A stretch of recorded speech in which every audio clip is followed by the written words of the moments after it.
Good evening, beautiful story listeners, and welcome to this story time.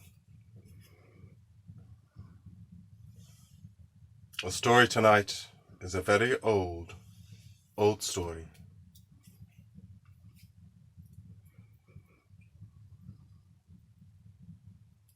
If you would like, you can relax and close your eyes, wherever you are, and prepare for the story of the Moon and Dangly by A. Nonny Mouse. Read by me. Chapter 1. The Wangdoogly snuffed his way along ancient, ancestral, moon-livened tracks. His round tummy goggled as he moved, puff paws padding the soft dough-like ground that many a Wangdoogly has snorkeled before him. Occasional swathes of sheena grass tickle the base of his tummy and bottom as Wangdoogly passes over it. Sheena grass takes a small amount of oil from his skin to help strengthen her eggs. After many more nights, the eggs will drop to the soft ground to uncurl in the next gentle burst of rain.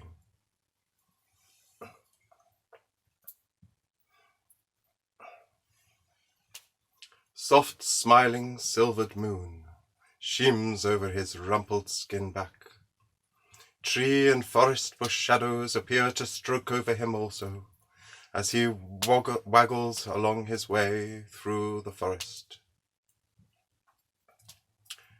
Wangdoogly has travelled many nights, as Wangdooglys do.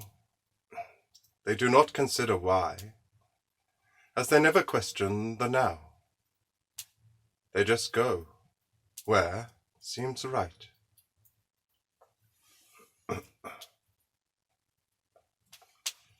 Loneliness. Loneliness is usually an unknown feeling to his kind.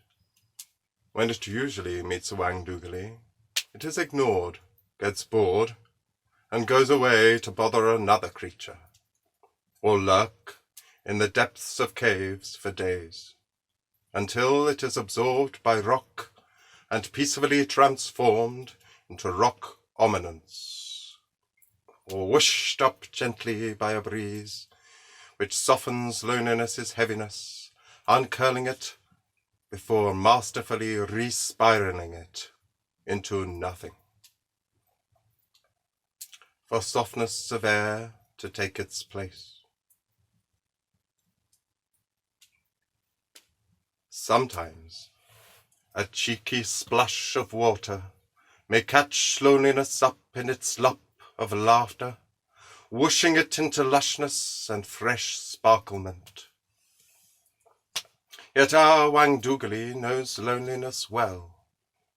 Aloneness stares him in the face, and has done since being a small rolling tumbler of snorkness. In quiet moments, loneliness creeps around him with its mask of chilled night, dripping ice heaviness into his belly. This happens usually just before dawn sunrise, when the light in the forest sky is once again bright blue and deep and rich in colour. Trees are still, leaf drops silently to ground. All is listening.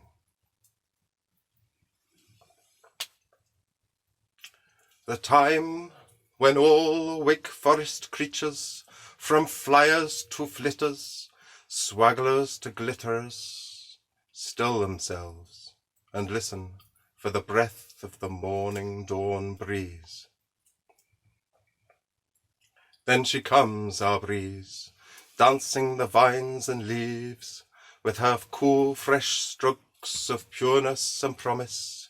She strokes the faces of all creatures awake to meet her, whispering richness into them, a richness of other worlds close by, close enough to almost touch. igniting once again in their bellies the fresh, cool flame of life.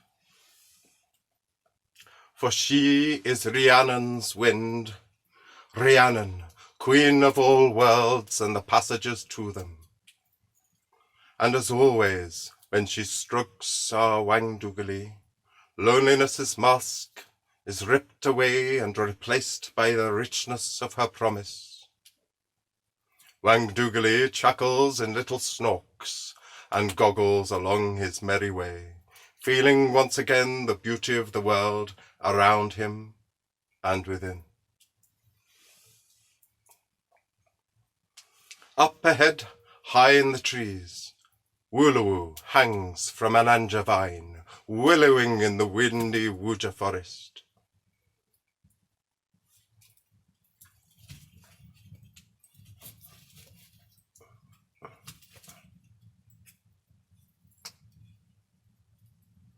This Woola feels alone and lost also, and she, like our Wangdoogly, has left her valley. And again, like him, she is searching for something.